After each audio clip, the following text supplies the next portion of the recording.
Nobody in the entire history of the neighborhood, the city, the country, the planet, or frankly the known multiverse had ever tripped over absolutely nothing with as much commitment and spectacular failure as Nobita Nobi did at precisely 3:47 p.m. on an otherwise unremarkable Wednesday afternoon.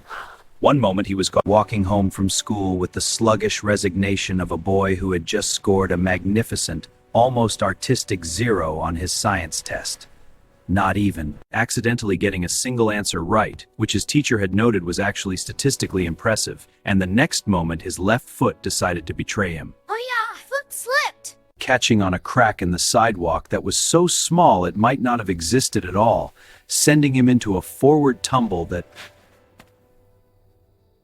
covered 6 feet of horizontal distance, 2 trash cans, 1 terrified pigeon, and a bicycle that belonged to a man who would spend the rest of his evening wondering why his front wheel was now shaped like a question mark.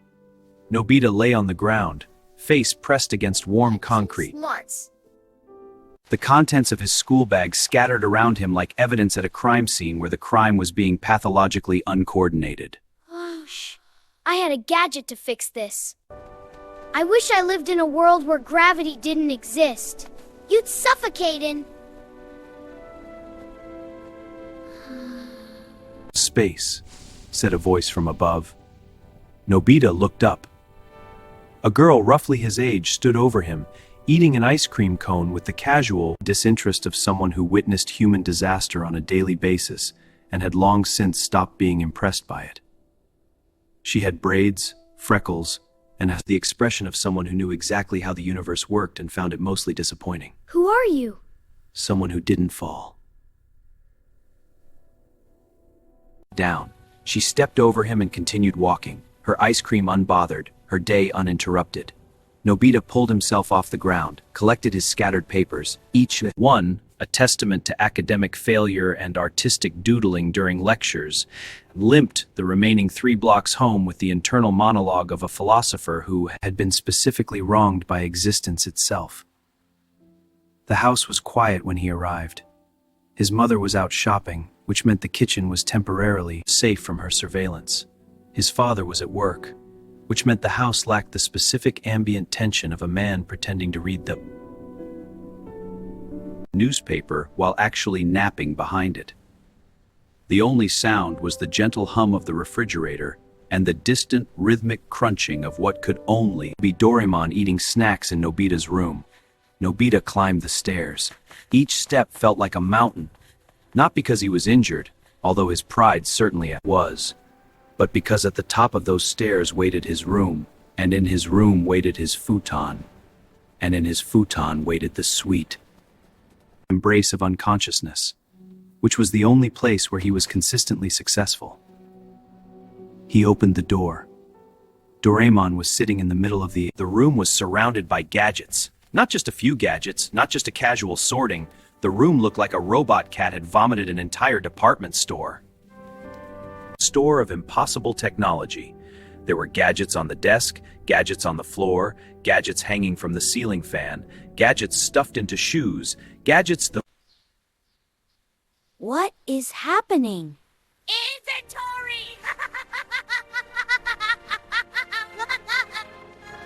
I'm cataloging every gadget in my 4-dimensional pocket! This one's for time travel, and this is for shrinking. This makes you invisible, and this one is a lie detector! Almost done with the A's! Did you know I have over 4,000 items in here?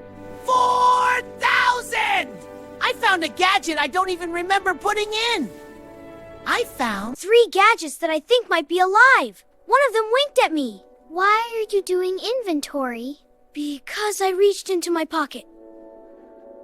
I wanted a dorayaki and instead pulled out something that screamed. Scream, Nobita! A gadget should not scream. It's not a natural gadget behave. Screaming gadget? That's weird. the chaos with the dead-eyed acceptance of someone who lived with a reality-warping robot cat and had long ago abandoned expectations of normalcy.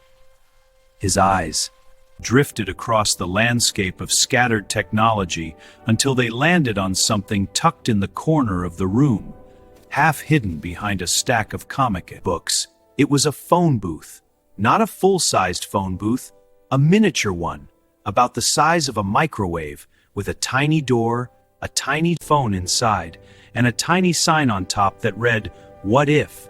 in letters that seemed to glow faintly, pulsing like a heartbeat. Hey! Isn't that the What If phone booth?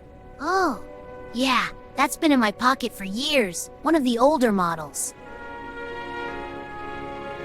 Older models? There's more than one? The What If phone booth is one of the most replicated gadgets in the 22nd century. Every manufacturer has it. This is their own version. This one is Mark III. Pretty standard.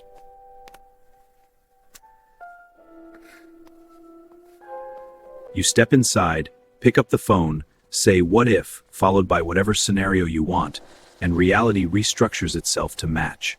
I know how. It works! I've used it before. Remember when I wished for a world where tests didn't exist and we ended up in a society where Everyone was ranked by their ability to juggle? You couldn't juggle either. That's not the point. It was a little bit the point. Nobody picked. Up the "what if" phone booth, the miniature version that would expand to full size when activated, and turned it over in his hands. It was heavier than it looked. The surface was warm, almost alive, humming with a frequency that tickled his palms. "What are these?" he asked, noticing small scratches on the base. No, not scratches, engravings.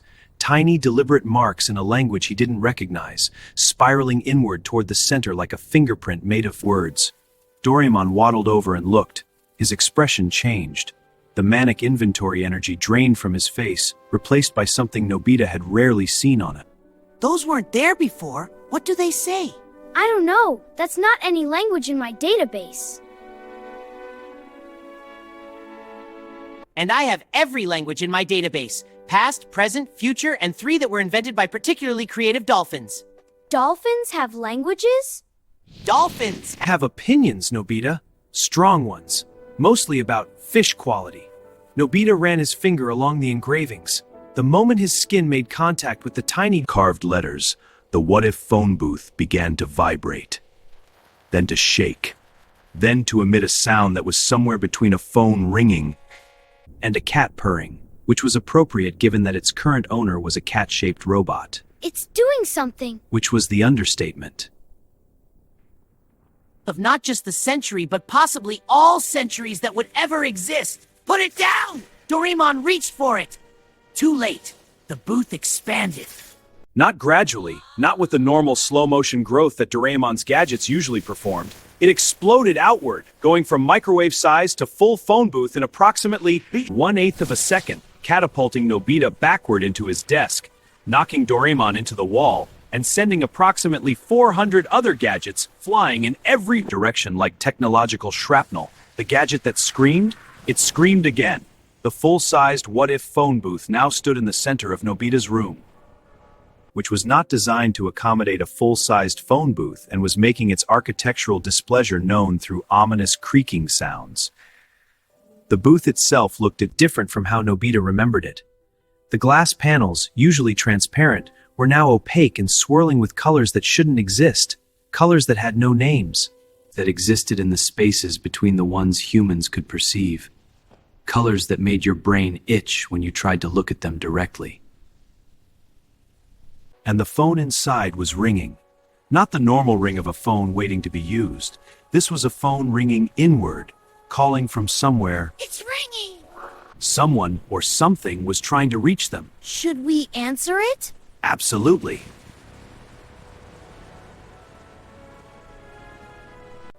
But it's ringing. Lots of things ring. Fire alarms ring. That doesn't mean you run toward the fire. You literally run toward fires. You're a helper robot. I run toward fires with preparation and gadgets and a plan. Not by answering mysterious calls from reality-altering phone booths that have Suddenly developed unknown engravings and are behaving in ways that their manufacturer definitely did not intend. The phone rang again, and again, and again. The ring was different. The first sounded like a normal telephone. The second sounded like bells. The third sounded like someone laughing. The fourth sounded like a rain on a tin roof. The fifth sounded like Nobita's mother calling him for dinner, which was so specific and so unexpected that both Nobita Did you hear that? Yeah, it sounded like Mom. And Doraemon